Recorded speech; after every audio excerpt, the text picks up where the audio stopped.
সম্প্রতি সৌদি আরব ও পাকিস্তানের মধ্যে স্বাক্ষরিত হয়েছে নতুন কৌশলগত প্রতিরক্ষা চুক্তি। ভারতীয় কূটনীতিক ও বিশ্লেষকরা বলছেন, এই কৌশলগত প্রতিরক্ষা চুক্তি ভারতের নিরাপত্তা নীতির জন্য নতুন চ্যালেঞ্জ তৈরি করেছে। এই চুক্তি আসলে কি বার্তা দিচ্ছে এবং ভারতের জন্য এর সম্ভাব্য প্রভাবই বা কি?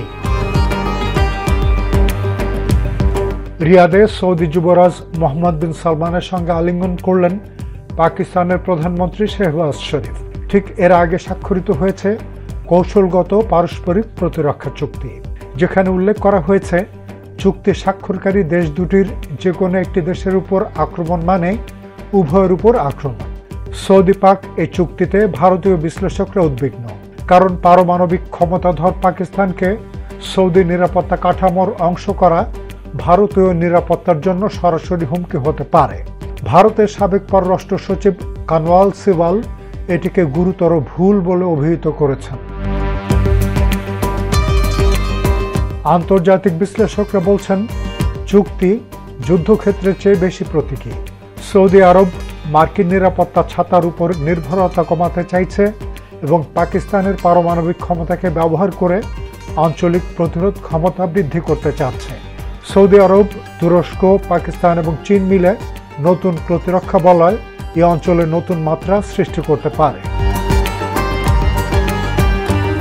সৌদি আরব পাকিস্তানের এই চুক্তিতে ভারতের জন্য সরাসরি সামরিক হুমকি না থাকলেও বৃহত্তর মুসলিম জোট গঠনের সম্ভাবনা ভারতীয় কৌশলগত এবং বাণিজ্যিক সম্পর্ককে প্রভাবিত করতে পারে। সৌদি আরব ভারতের দ্বিতীয় বৃহত্তম তেল সরবরাহকারী এবং গুরুত্বপূর্ণ বাণিজ্য অংশীদার।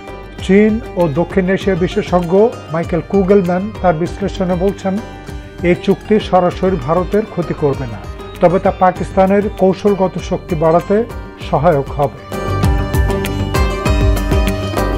তবে সাবেক পাকিস্তানি রাষ্ট্রদূত হোসেন হাক্কানির মতে, সৌদি আরবের আর্থিক ও সামরিক সহায়তা পাকিস্তানের সক্ষমতা বৃদ্ধি করবে, যা ভারতীয় কৌশলকে পুনর্নির্ধারণে প্রভাব ফেলবে। সৌদি পাকিস্তান চুক্তি ভারতের জন্য তাৎক্ষণিক নিরাপত্তা হুমকি নয়, তবে এটি আঞ্চলিক শক্তি ভারসাম্য, কূটনৈতিক সম্পর্ক এবং ভারতের লুক ওয়েস্ট নীতিকে প্রভাবিত করতে পারে। তাই ভারতের কৌশল নির্ধারকরা এ ব্যাপারে এখন সতর্ক নজর রাখছেন। এভাবেই সৌদি পাকিস্তান প্রতিরক্ষা চুক্তি ভারতের কৌশলগত মানচিত্রে নতুন প্রশ্ন রেখেছে।